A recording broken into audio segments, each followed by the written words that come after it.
il a abandonné le skateboard pour s'enivrer de vitesse.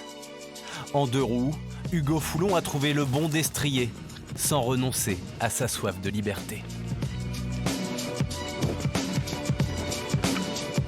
J'ai un peu de mal avec le milieu de la route parce que je trouve que c'est un milieu qui est assez aseptisé et j'ai l'impression qu'on ne s'amuse pas énormément. Moi j'aime bien sortir un peu des sentiers battus et du coup c'est pour ça que je suis venu au gravel. À mi-chemin entre le VTT et le vélo de route, le gravel permet d'allier vitesse et endurance sur tous les terrains. C'est un vélo de course qui a été modifié, donc qui a des empattements plus larges pour permettre de faire passer des gros pneus, donc des pneus qui vont crocher sur du gravier, de la terre, des feuilles. Il faut être un peu foufou, c'est-à-dire qu'il ne faut pas avoir peur de se faire mal, il ne faut pas avoir peur d'un effort qui soit long, donc il faut vraiment avoir de l'endurance. Il faut avoir un peu de technicité, c'est pas aussi technique que du VTT ou du cyclocross, mais il faut quand même gérer ses virages, il faut gérer ses relances, pas aller au dérapage, pas aller à la faute. Coureur de l'équipe française Which One, le Rouennais s'est récemment classé 33e des premiers championnats du monde de gravel organisés par l'Union cycliste internationale. Une belle performance pour celui qui était coursier à vélo il y a quelques années.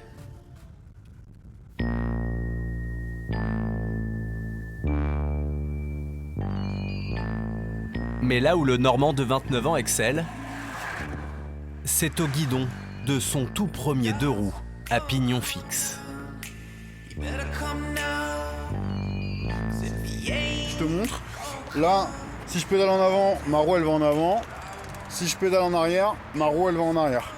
Donc on n'a pas de frein, on n'a pas de vitesse, pas de roue libre. Et le but c'est vraiment de tout faire au feeling. Moi je trouve que c'est un peu le surf du vélo, c'est vraiment tout au feeling, tu es toujours en équilibre sur ta machine. Et l'idée c'est vraiment de faire corps avec ton bike. Et voilà, tu gères tes courbes, tu gères tes lignes. Et le but c'est d'être le plus homogène, le plus fluide possible. Son vélo est désormais équipé avec des roues de champion du monde. Vestige d'un titre qu'Hugo est allé remporter contre toute attente à Berlin l'été dernier. Donc on est 250 à partir, pas de frein, pas de vitesse, pas de roue libre. Et là c'est vraiment, on a 46 bornes à faire et le premier qui arrive, il est champion du monde, quoi. Il visait le top 20, mais se retrouve dans la bonne échappée avec 7 autres coureurs. Le Normand gère ses efforts et tient la cadence dans la roue de ses adversaires. Moi j'ai une expression qui me revient toujours, c'est pousse aussi fort que t'es con. Et je peux être très très con.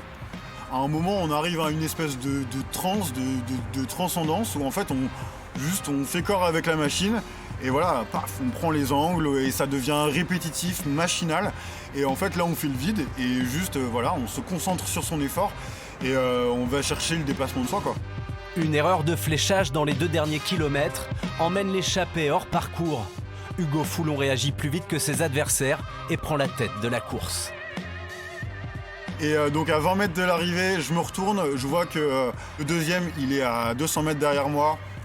Et là, boum, je lève les bras, extraordinaire. Et sentiment incroyable, champion du monde, tout seul sous la porte de Brandebourg, avec 20 secondes d'avance sur les autres, incroyable. La performance en toute décontraction, un état d'esprit qu'il transmet chaque semaine à des dizaines de passionnés avec le Rush Club.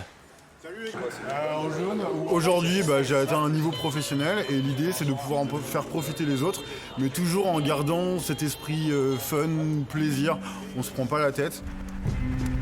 Allez, Cap Fignon !